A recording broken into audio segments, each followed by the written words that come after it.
Hello, everyone. Welcome to the All Day Football Show. I am your host, Jackson Kellogg, and today we'll be getting into my Week 3 NFL Power Rankings.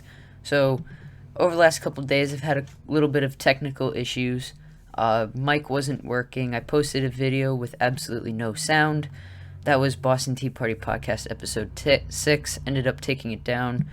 The next podcast episode will be number 6, and it'll be a combined of what last week's would have been. So, that's just a little quick update. Issues should be all set with now. Should be no more problems. So we're going to get right into the power rankings. No movement at the start. Number 32 spot, New York Jets. They couldn't beat the 49ers second team. I have a bold prediction that the Jets and Giants are going to go winless this year. So we'll see if that happens. But I think that's a huge thing that if that were to happen. But I mean, both those teams suck. I mean, the Jets have no defense whatsoever, and they can't get anything going on offense. So I have a feeling the Jets are going to stay at the bottom here for the whole season. At 31 is the Detroit Lions. You know, I was sitting watching, what was the 1 o'clock game yesterday? Oh, I was watching Bucks Panthers at 1 o'clock, right? And at the bottom of the screen, you know, it has the rolling crawl of the team scores, and it had the Lions winning like 17-7 at one point. I was like, oh, was it? No, I think it was like 21-7, something like that. And I was like, oh, the Lions might pull off an upset. Yeah, the final score was 42-21. So no upset there, more or less. The Lions just failed miserably. So they stay in their spot at 31. I mean, I wouldn't be surprised if Patricia is fired in the next couple weeks because this defense is abysmal, and Matthew Stafford, his offense is dealing with injuries. He's been without Kenny Golladay the last 2 weeks. The O-line isn't the greatest, so I expect this team to probably blow it up. Talked about him a little earlier at number 30, New York Giants. Saquon Barkley, torn ACL, out for the year. That's the second year in a row he's had an injury. The Giants built their offense around Saquon, and the defense is atrocious. So it's the same thing as the Jets. We'll look for them to probably not win any games this year. This is what happens when you don't build a steady team. Adam Gase will probably be fired at the end of this year, and Dave Gettleman will probably be fired at the end of this year. Plain and simple. So Giants moved down a spot. I did move the Panthers up a spot to 29, just because they had a little bit more of a competitive game against the Bucs. Not so much in the first half, but they did start leading a comeback in the second half. But they just lost Christian McCaffrey for 4 to 6 weeks. And that's going to be a huge hurt for that team. I don't think whoever they put in behind them. I think right now it's is it Mike Davis? I think that's his name. Is going to be the backup there right now. He's going to be getting a lot of those touches. So, I mean, if you're in fantasy, you might want to pick up Mike Davis, but it doesn't look good for the Panthers' outlook. Especially because they couldn't hold the Bucs at the end. So no run defense, and Mike Evans just lit them up on offense. I have the Dolphins at 28. They kept it close against Buffalo, not going to lie. I don't know how they were able to do that, especially with all the hype around Josh Allen right now this year. I don't quite understand it, especially the fact that the Buffalo Dolphins game was a 3-score game. So, I mean, the Dolphins are going to be one of those teams where they're growing. They're going to have to grow as the season goes on. They're not going to win a ton of games. I wouldn't be surprised if they win less than they did last year because they have so many new players that they're trying to build up together and with very little offseason. So it's kind of hard to do that.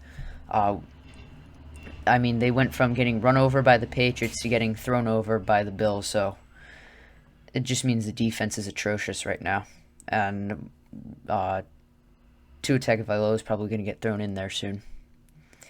At 27, staying in the same spot, we have the Cincinnati Bengals.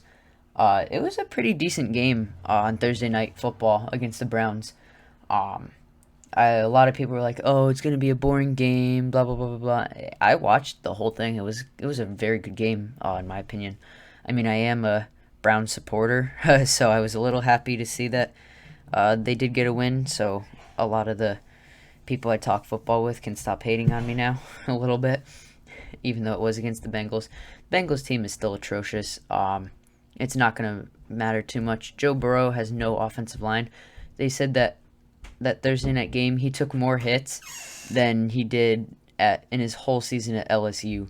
Like in one season, he took less hits. One full college season, including playoffs, one or less hits than he took in one game in the pros. That is absolutely atrocious and should not be happening. I don't even remember his name. The Bengals right guard kept getting blown up on every play. He was a backup. He just ran over every single time by Sheldon Richardson and Ogunjobi. Larry Ogunjobi. Those two guys, they kept blowing up that right guard over and over and over and just getting into that backfield. So they got to figure out the offensive line. And I mean, they had no run defense. They could not stop Chubb and Kareem Hunt. So a couple things they have to figure out if they're going to want to start getting more competitive. At number 26, the Minnesota Vikings. Wow. So if you didn't watch that video, I put out my game picks on last Thursday. So the first week I went 8-8, eight picks right, 8 picks wrong. This past week I went 14-2. I picked the Saints to beat the Raiders on Monday Night Football. That didn't happen. But the other game I picked the Minnesota Vikings to beat the atrocious, overrated Indianapolis Colts. And what happened there? Kirk Cousins decided to throw for a little over 100 yards and 3 interceptions. So guess where the Vikings get to sit? In the 26th spot, because that is where they belong. I mean, that was an absolutely atrocious performance. They could not get any offense going, and they couldn't catch up to Phillip Rivers. I mean, that they should have won such an easy game, and they blew it. They're going to be riding at the bottom of the conference for probably the whole season. Look for Kirk Cousins to probably lose his job by the end of this year. At number 25, I have the Philadelphia Eagles. Same boat as Minnesota. What happened there, Carson Wentz? What happened there, Philly defense? You got ran over by the Rams. Darrell Henderson ran for over 100 yards in you. Jared Goff just chucked the ball through the air over and over and over and over. Got over 30 points.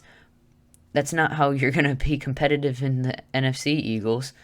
The NFC is more tightly competitive conference than the AFC, meaning you're going to have to keep up in wins, and you're starting 0-2, and your 2 losses, one to the football team and to the Rams. The Rams, at the start of the season, I didn't even really have as a huge playoff contender, but they're looking better, so now I have them there. But, I mean, still, not looking good for the Eagles. Just an atrocious performance. Number 24, I have the Jacksonville Jaguars. Hey, I moved them up a spot because, yes, they lost, but oh my goodness, that offense, for the lack of talent that's on it, is performing pretty damn well. I mean, Gardner Minshew is playing like a franchise quarterback. James Robinson, that was the running back's name from last week that I had no clue what his name was. James Robinson has had, I think, back-to-back 100-yard games. He had a 100-yard game this week. I think he had a 100-yard game last week, too. So he's been running the ball perfectly for the Jaguars. He's undrafted free agent. You look at all the running backs in this past draft. You got Clyde Edwards-Helaire, J.K. Dobbins, DeAndre Swift, Jonathan Taylor. Jonathan Taylor did play pretty well. But, I mean, you look at all those guys, a lot of them were taken in first, second rounds. And this kid, James Robinson, undrafted, playing well for the Jaguars. They only lost to the Titans by 3 points. I mean, good for them. Granted, it was partial comeback, but still, they lost on a game-winning field goal by Steven Gostkowski. So, I look at that as a win for the Jaguars. Definitely not going to go winless this year, and they're going to be a pretty decent competitor in the. Well, I say competitor. They're not going to compete for a wild card spot, but they'll definitely give some teams in that division, possibly even the conference, a run for their money. At 23, the Washington football team. Again, I moved them up a little bit. Their performance against Arizona wasn't stellar, but I mean, Arizona is a dark horse Super Bowl contender this year. So, I mean, I got to give them a little credit. They put up 15 points on them, and they held them, or I say held, it was 30 points, but, I mean, good for them for being at least competitive. I mean, they didn't get blown out 50-0 like some people might expect. So, I mean, they're playing competitive against good teams. I mean, you look at they just beat the Eagles, and then the Cardinals scored double the points, but 15-30. That's not completely terrible in Washington's book. Is Washington gonna have a winning record? No, but it's a good outlook for Dwayne Haskins and Ron Rivera to build around this team. At 22, I have the Denver Broncos. I was kind of hoping that the Broncos would get a footing this year with Drew Lock. I had hopes for Drew Lock this year, but has a messed up shoulder, going to be out for a couple weeks. Hopefully he's out by the time the Patriots play him, so it's just an easier game. But moving down 5 spots, they did lose to the Steelers. They just lost Courtland Sutton for the year. They kept it semi-competitive with the Steelers with a backup quarterback. So news in today, though, was that they just signed Blake Bortles. So I don't know if Bortles is going to be the starter next week and if they're going to go with Driscoll. Who knows where that's going to go. But that'll be interesting to see who they do put as the starting quarterback to try and win them some games this year in what's probably a lost season.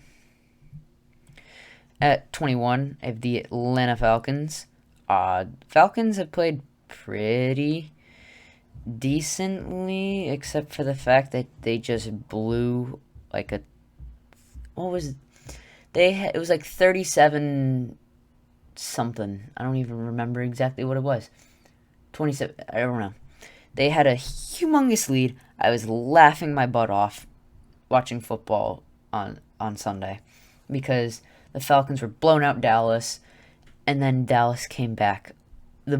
Every time I watched the clip of that onside kick, it was cringe. It was such cringe because you look at a team like the Falcons, like their offense is amazing. Great offense. Russell Gage is turning into be a great wide receiver 3. Calvin Ridley's looking like a top-tier wide receiver. Granted, Julio Jones hasn't played the greatest, but I mean, if he's on his game, that you can run 3 receiver sets and have defensive backs have to worry about 3 receivers, plus a tight end in Hayden Hurst, plus Todd Gurley. I mean, great offense, but the defense, atrocious. You can't let that happen, and they did. So, that's twice now that they've blown some of the biggest leads in NFL history. Crazy. In the 20 spot, I believe, this is the Indianapolis Colts. Moved them up a bunch of spots, mainly for the fact of the lack of competition underneath them. They did beat out the Vikings, but don't overthink this. The Colts will probably drop further as the season goes on. They're just here for now, occupying a space that probably isn't going to amount to much. Defense played better. They got 3 interceptions, got a couple of sacks. But I mean, the offense is still abysmal. The only reason they performed well was because Jonathan Taylor put up 100 yards rushing. So, not the best performance on offense, but they didn't really need much to beat the Vikings this week. Number 19, we have the Chicago Bears. The Bears did win on Sunday, but I mean, it was against the Giants, and they almost allowed a second half comeback. So, I got to give them a couple movements up just because of the fact that they did win. But again, kind of like the Colts, don't read into it too much. Trubisky still threw 2 interceptions against a Giants defense. The Giants. Yeah, you're hearing that right. The Giants 2 interceptions to that secondary. How? I have no idea, but they did. Their schedule's only going to get harder, and they're going to start losing games here soon. So, at number 18, we have the Houston Texans. I still have hopes for Houston. I still have Houston being a playoff team at the moment.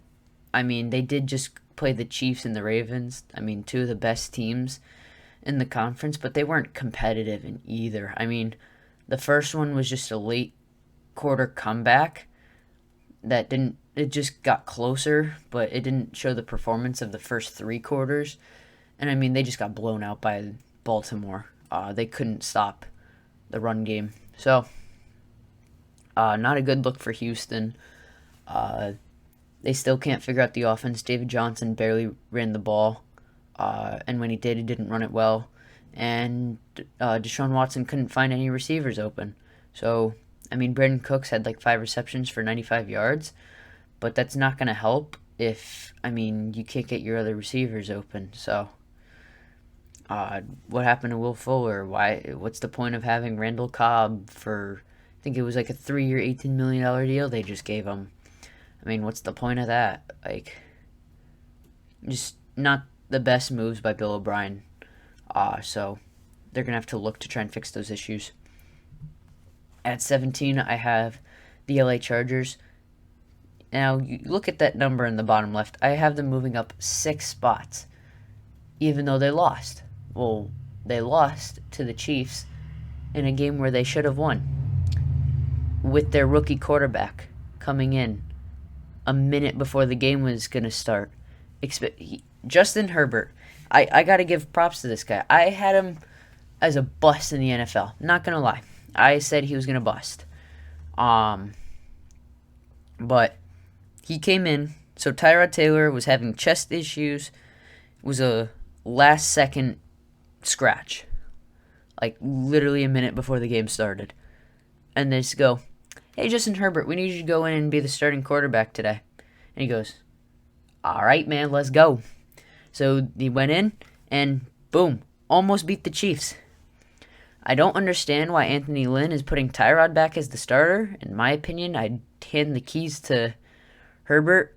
But I mean, hey, good for the Chargers. That defense played great. Almost stopping Patrick Mahomes. But I mean, Harrison Butker, 2 58-yard field goals. I mean, that's not the Chargers' fault. They could have played a little bit better in the final couple minutes, but hey, the Chargers got to look at this as a plus for them. At 16, I have the Cleveland Browns. Good performance against the Bengals on Thursday Night Football. They went with a running attack and tried to get Baker Mayfield on the outside, which is where he's better at, outside of the pocket, throwing the ball down the field. And it worked out perfect. Great ball to Odell Beckham. That was a beautiful touchdown. Nick Chubb and Kareem Hunt just ran over that Bengals defense. Schedule's only going to get tougher. I do think that the Browns, despite all the haters, are going to make the playoffs. I said this last year, and I ate my words, but I'm going to say it again this year. Browns are definitely a competitive team. They just have to get some stuff figured out first. At 15, I have the Dallas Cowboys. I moved them down because they should not have won that game. They won that game because the Falcons are just have a nature to choke. But I mean, that defense is atrocious. No play in the secondary. Their pass rush that was supposed to be amazing, gone. Like Aldon Smith should not be your best defensive lineman in a D-line with Everson Griffin and DeMarcus Lawrence. No wonder Everson Griffin wasn't signed in the offseason, because he's slowly declining. And they just lost Leighton Vander Esch and Sean Lee, leaving Jalen Smith as the lone linebacker in that linebacking core that has even decent amount of play. So Cowboys are going to they're lucky that they're in the NFC East of all divisions, first of all. So they'll probably still make the playoffs because the other 3 teams in their division are going to have losing records. But I mean, geez, Cowboys, you got to get it together here, or you're going to be lunching that first round of the playoffs. At 14, I have the Pittsburgh Steelers. So I am not as highly rated on the Steelers as I am, or as a lot of others are. Two other power rankings I saw today have the Steelers as a top 5 team. Why did a top 5 team beat a backup quarterback by a single score? They just let Jeff Driscoll score over 20 points on them without his top receiver, and Jerry Jeudy left for part of the game too, I believe. So a rookie wide receiver 3 and KJ Hamler was his top receiver. No offense, good. Shaking up O-line. And, how? I don't understand it at all. You can say all you want about this defense, but it is highly overrated, and it's going to be proven when they play some better competitive teams throughout the season. So maybe they prove me wrong, but guilty till proven innocent in this case. At 13, I have the Tennessee Titans. Again, they barely walked away with a win. The Jaguars almost beat them, if not for a Stephen Gostkowski field goal. So, yes, they put up 33 points. Yeah, have you seen the Jaguars defense? Name someone other than Miles Jack, Kayvon Chaisson, or Josh Allen on that defense. Because I can't. To be honest, I cannot name anyone other than those 3 on that team right now. So, I mean, not a good showing for the Titans. The fact that they allowed 30 points on their supposed top 10 defense from Minshew Mania. So, not the greatest look for the Titans, so they'll have to look to get better. At 12, I have the Las Vegas Raiders. So, I don't do videos with, full season predictions just because they're long and boring. But I do sit and do, game picks, for the whole season on playoff predictors. And the latest one that I did today, I had the Raiders making the playoffs. Somehow. I don't know how, but I did. I mean, after that performance last night against the Saints, I went ahead and gave them a couple more, competitive games. Don't think they're going to beat the Patriots, but you'll hear more about that in Game Picks and Boston Tea Party podcast in the next 2 days. But I had them as a 10-6 team. Good for John Gruden for believing in Derek Carr and getting this team. As much hate as John Gruden gets, he's getting wins despite the team that Mike Mayock is giving him. I mean, Mike Mayock has not done the best job as a general manager. I mean, they just traded away what was Lynn Bowden, a 2nd-round pick, 3rd-round pick, and they got less value out of it. I mean, what are you doing there? They didn't even give him a chance. But I mean, good play by the Raiders on both sides of the ball last night. Defense should try to get a little better, but great performance by the Raiders offense. At number 11, I have the 49ers. Jeez, I hope this lawsuit goes through. Or whatever they want to do with it. The NFL is investigating MetLife Stadium for the turf, saying that it's not up to the standards that it's supposed to be because 4 49ers players got hurt with lower body injuries. Actually, I think it's 5 because I think they counted Tevin Coleman too. So, Jimmy Graham is week to week I think it was an high ankle sprain, something like that. Raheem Mostert's out for a little bit. Tevin Coleman's out for a little bit. Nick Bosa and Solomon Thomas are both out for the season with torn ACLs. What are you doing? Injury bug just hit and a whole bunch of Niners receivers already injured. The Niners just hit the injury bug this year, and it's a shame. Richard Sherman's already out in IR. So I don't think this is going to be the year for a bounce back to the Super Bowl for the Niners. After that, I mean, they did beat the Jets with their JV team on offense, but Still, they're looking thin at a couple positions, and they're not going to be able to compete in the NFC West with the injuries. So I am kind of hoping that investigation shows that that turf is messed up, because that you just ruined a couple players' seasons, and that's messed up. Getting into the top 10, we have Los Angeles Rams. Like I said a little earlier, I didn't have the highest expectations for the Rams this year, only because they had to get rid of so many pieces because of cap. But I mean, they're putting together some good games. They beat the Cowboys and the Eagles. I mean, granted, they're not two of the best teams, but they still look good in both games. Wasn't like a sloppy win. They definitely won both games in their play, and they're going to look to improve as the season goes on. Jared Goff trying to prove doubters wrong. Defense trying to stay consistent with Aaron Donald and Jalen Ramsey. It's going to be tough for them, but I think they're going to make the playoffs this year. They're probably going to replace the 49ers as a wild card spot. At number 9, I have the Tampa Bay Buccaneers. Move them up a little bit after the performance against the Panthers. It definitely wasn't their greatest performance ever. They're definitely going to have to look to get a little better.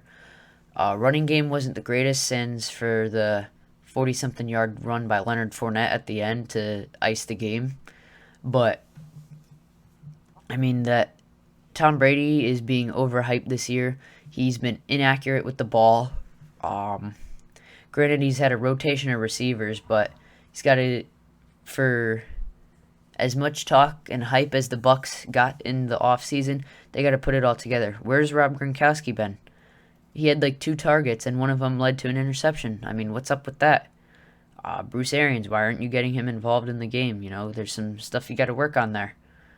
So I wouldn't say it was like a blowout win, but I mean, it's the Panthers. They're not the hardest team to beat. So definitely gonna have to get better for the Bucs. Number 8, I have the Saints. I dropped them a lot after that game because I didn't think the Raiders were that good. But either the Raiders are that good or the Saints are just that bad. And I have the Saints as my Super Bowl pick. I have the Saints as my Super Bowl winner. And I really don't want it to be that they're just that bad. Yes, they were without Michael Thomas, but I mean, Emmanuel Sanders was a no-show except for that last quarter, and he had a 1 reception for 18 yards. I mean, you can't do that. Good looks for Traquan Smith, though. Alvin Kamara had himself a game. Drew Brees has to get a little bit better in his play. And the defense, man, boy, oh boy, penalties galore. They had no pass rush, and I mean, they only had Marcus Davenport out. No play from the secondary. It was an abysmal performance by that defense, and they're going to have to get better if they want to stay competitive in the NFC. At the 7, I left the Buffalo Bills, and you're going to be saying, Jackson, your favoritism. The Patriots lost. Why are they not ahead of Buffalo? Buffalo barely beat the Dolphins. New England lost on the last play to Seattle, who's a probable Super Bowl contender, when they weren't expected to be competitive in that game. So you know what? Yeah, I do have the Patriots over Buffalo, because the Patriots are probably going to sweep the division because the Bills are being overrated this season with their play. That defense is not looking what it was that last year. They allowed 28 points to the Dolphins and something like 19 to the Jets. I mean, what are you doing there? Josh Allen's balling out against the Jets and Dolphins defenses. Cam Newton just put up a top 5 quarterback performance against one of the best defenses in the NFL. So, no movement for Buffalo. They did get a win. Not going to drop them, but I'm also not going to move them up until they can beat a competitive team. At 6, I do have the Patriots, though. Being a Patriots fan, even though they lost, that was a great performance by them on Sunday night. All love for Cam Newton. Hope James White is doing better. His father died in a car crash earlier on Sunday, so he was a late scratch for the game. Patriots do have to figure out that rushing offense. Sony Michel had yards in the teens, and Rex Burke had averaged under a yard a carry. So that's not very good. The receivers look better as N'Keal Harry and Damiere Byrd both put up 72 yards on like 7 receptions. And Edelman had himself a game. Like 9 receptions for like 170 yards and a touchdown.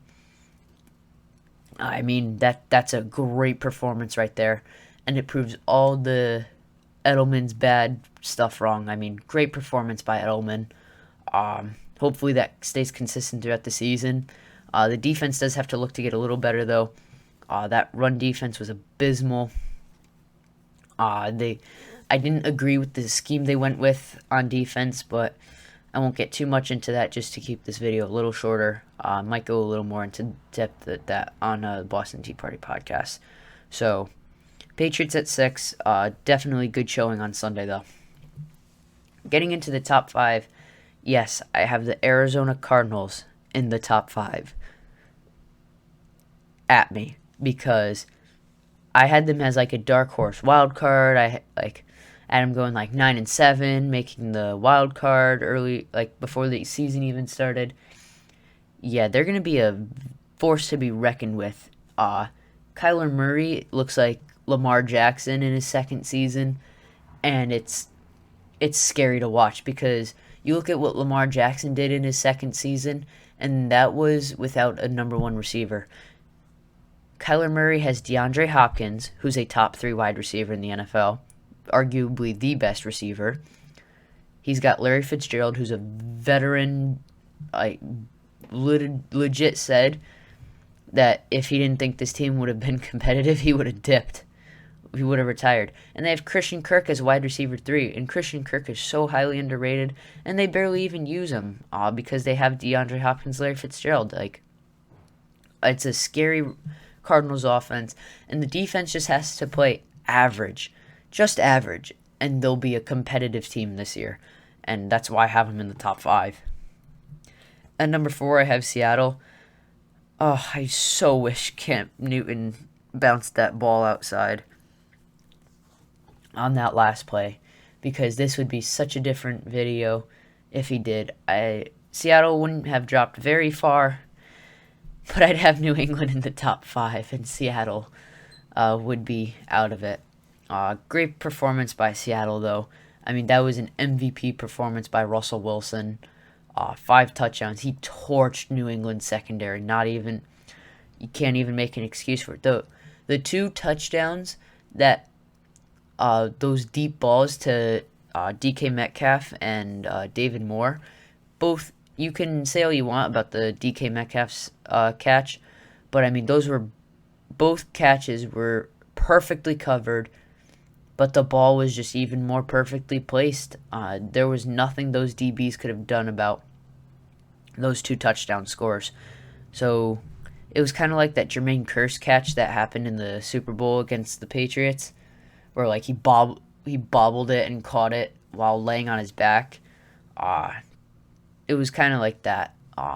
It's still a shame that this is the 3rd time the Patriots-Seahawks game in the last decade has ended on the goal line, and it's 2 out of 3 have gone against the Patriots, but one of them led to the one where it went right was a Super Bowl win, so I'll take it. Getting into the top 3, I have Green Bay as number 3. Boy, is Aaron Rodgers just going off. Aaron Jones killed the Lions with the running, had almost 200 yards total, I think. And I mean, Aaron Rodgers is just showing. I guarantee every time they win this season, he's just gonna give the general manager a stank eye, like, yeah, so you went and traded up for a quarterback instead of getting me a receiver. See how it is.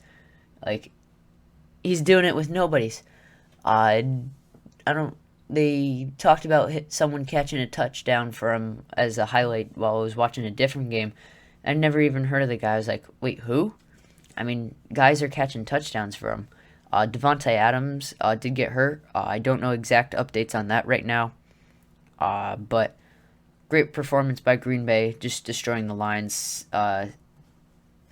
making it definitive that they'll most likely win the division. And number 2, yes, I know they had a better performance than Kansas City, but Kansas City's the better team still.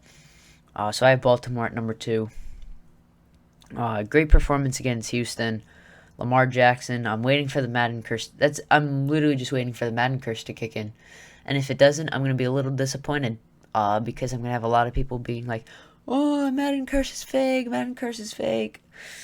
I really don't want to have that come back to bite me. Great performance by the Ravens. It's going to be a great game on Monday Night Football this week. Ravens-Chiefs. Winner of that is probably number 1 seed in the NFL, or in the AFC. So it's going to be a great game. And leading into that, number 1, I do have Kansas City. Not the best performance against the Chargers. It was a bit close to call, but a great defensive stop late in the game. And Harrison Butker just won Special Teams Player of the Year for that. 2 58-yard field goals. 3 if you count the one where they called timeout to try and ice it. That beautiful kicks by Harrison Butker, helping the Chiefs get to a win. So good for him. Good for the Chiefs. Would have been a little rough if they did lose that game. Still keep a lead in their division over the Chargers and Raiders. Keep a lead, trying to keep the battle alive for the number 1 seed with the Ravens.